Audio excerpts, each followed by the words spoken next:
ಏನು ಈ ಗೊಂದಲಗಳಿಗೆ ಕಾರಣ ಏನು ಅನ್ನೋದನ್ನು ನಮ್ಗೆ ಯಾರಿಗೂ ಅದನ್ನು ಅರಿವಿಲ್ಲ. ಈಗ ನಡೀತಿರೋಂಥ ವಿಷಯ, ಈ ಒಂದು ಕ್ರೈಸಿಸಲ್ಲಿ ಜನಾಂಗಗಳು ಕೂಡ, ಜನ ಸಂಘಟನೆಗಳು ಕೂಡ ಪಾಲ್ಗೊಳ್ತಿರೋದನ್ನು ನೋಡಿದ್ರೆ ಆತಂಕ ಆಗ್ತಾ ಇದೆ. ಬಹುಸಂಖ್ಯಾತರಾದಂತಹ ಅಹಿಂದ ವರ್ಗ ಏನು ಈ ರಾಜ್ಯದಲ್ಲಿದೆ, ಸುಮಾರು 60ರಿಂದ 70 ಭಾಗದಷ್ಟು ಅಹಿಂದ ಮತಗಳನ್ನು ಪಡೆದು ಅಧಿಕಾರಕ್ಕೆ ಬಂದಿರತಕ್ಕಂತಹ ಈ ಸರ್ಕಾರ, ಅಹಿಂದ ನಾಯಕರಾದಂತಹ ನಮ್ಮೆಲ್ಲರ ನಾಯಕರು ನಮ್ಮ ಹಿತವನ್ನು ರಕ್ಷಣೆ ಮಾಡ್ತಾ ಇರತಕ್ಕಂತಹ ಮುಖ್ಯಮಂತ್ರಿಗಳನ್ನು ಈಗ 2.5 ವರ್ಷಗಳಿಗೆ ಸೀಮಿತ ಮಾಡೋದಂತಂದರೆ ನಾವು ಅದಕ್ಕೆ ಒಪ್ಪುವಂಥ ಯಾವುದೇ ಕಾರಣಕ್ಕೂ ಅದನ್ನು ಒಪ್ಪುವಂತ ಇರೋದಿಲ್ಲ. ಈ 2.5 ವರ್ಷಗಳು ಏನು ಹಸ್ತಾಂತರ ಮಾಡ್ತೀವಿ ಅಂತ ಮಾತು ಕೊಟ್ಟಿದ್ದಾರೆ, ಇದನ್ನು ನಾವು ಮಾಧ್ಯಮಗಳಲ್ಲಿ ನಾವು ಕೇಳ್ತಾ ಇದ್ದೀವಿ. ಆದರೆ ಯಾವುದೇ ಹೈಕಮಾಂಡ್ ಆಗಲಿ, ಮುಖ್ಯಮಂತ್ರಿಗಳಾಗಲಿ, ಉಪಮುಖ್ಯಮಂತ್ರಿಗಳು ಕೂಡ 2.5 ವರ್ಷಗಳಿಗೆ ನಮಗೆ ವಾಗ್ದಾನ ಮಾಡಿದ್ದಾರೆ ಅಂತ ಅನ್ನೋದನ್ನು ಯಾರೂ ಹೇಳಲಿಲ್ಲ.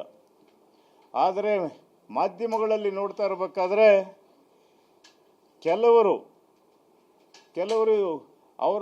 ಅವರ ಒಂದು ಹಿತಾಸಕ್ತಿಗಾಗಿ ಈ ಒಂದು 2.5 ವರ್ಷಗಳು ಅಂತ ಅಂದ್ಬಿಟ್ಟು ಹೇಳ್ತಾ ಇದ್ದಾರೆ.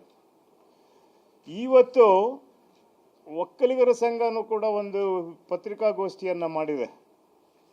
ಈ ಪತ್ರಿಕಾಗೋಷ್ಠಿಯಲ್ಲಿ ಒಕ್ಕಲಿಗರ ಒಂದು ಏನು ಬೆಂಬಲದಿಂದ ಬಂದಿರತಕ್ಕಂತಹ ಈ ಸರ್ಕಾರದಲ್ಲಿ ಒಕ್ಕಲಿಗರ ನಾಯಕರಾದಂತಹ ಶಿವಕುಮಾರ್ ಅವರ ಒಂದು ಶ್ರಮ ಏನಿದೆ, ಆ ಶ್ರಮಕ್ಕೆ ಕೂಲಿಯನ್ನು ಕೇಳ್ತವ್ರೆ. ಶ್ರಮಕ್ಕೆ ಕೂಲಿಯನ್ನು ಕೊಟ್ಟಿದ್ದಾರೆ ಈಗಾಗಲೇ. ಪಕ್ಷದ ಅಧ್ಯಕ್ಷರ ಕರ್ತವ್ಯ ಏನು? ಆ ಪಕ್ಷನ ಅಧಿಕಾರಕ್ಕೆ ತರಬೇಕು, ಆ ಪಕ್ಷದಲ್ಲಿರೋರನ್ನ ಸಮಾನವಾಗಿ ನೋಡ್ಕೊಳ್ಬೇಕು ಅಂತ ನಾವು ಒಂದು ನೀತಿ ಇರೋದ್ರಿಂದ ಈ ಒಂದು ಹೇಳಿಕೆಯನ್ನು ನಾವು ಖಂಡಿಸ್ತೇವೆ. ಈ ಒಂದು ಹೇಳಿಕೆಯನ್ನು ಕೊಡೋದನ್ನು ಅವರು ನೋಡ್ಕೊಂಡು ಕೊಡಬೇಕು. ಅದ್ರ ಜೊತೆಗೆ ಒಕ್ಕಲಿಗರ ಮಠ ಕೂಡ ಇದಕ್ಕೆ, ಮಠದ ಜಗದ್ಗುರುಗಳು ಕೂಡ ಇದನ್ನು ಶಿವಕುಮಾರ್ಗೆ ಅವಕಾಶ ಮಾಡಿಕೊಡಬೇಕು.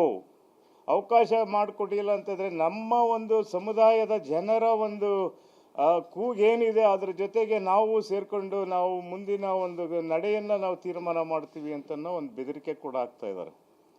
ಇವೆಲ್ಲ ಭಾಳ ದಿನಗಳಿಂದ ನಡ್ಕೊ ಬಂದಿರೋಂಥ ಬೆದರಿಕೆಗಳೇ, ಇವತ್ತು ನಿನ್ನೆದಲ್ಲ.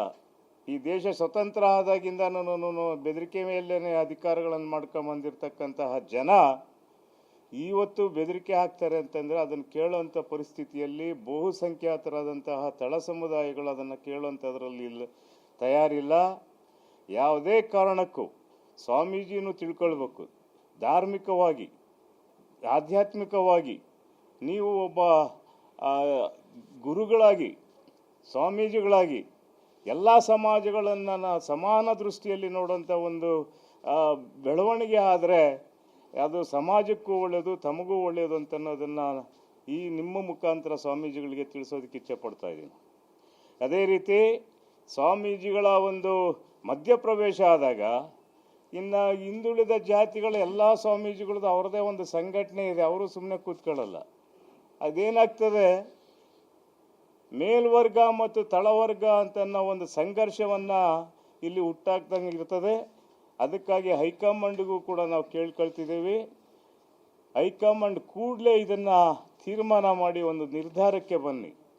ಯಾವುದೇ ಕಾರಣಕ್ಕೂ ಈ ಒಂದು ಸರ್ಕಾರದಲ್ಲಿ ಅಹಿಂದ ನಾಯಕತ್ವವನ್ನೇ ಇರಬೇಕು ಅಂತನ್ನೋದು ನಮ್ಮ ಒಂದು ಬೇಡಿಕೆ ಆಗಿದೆ.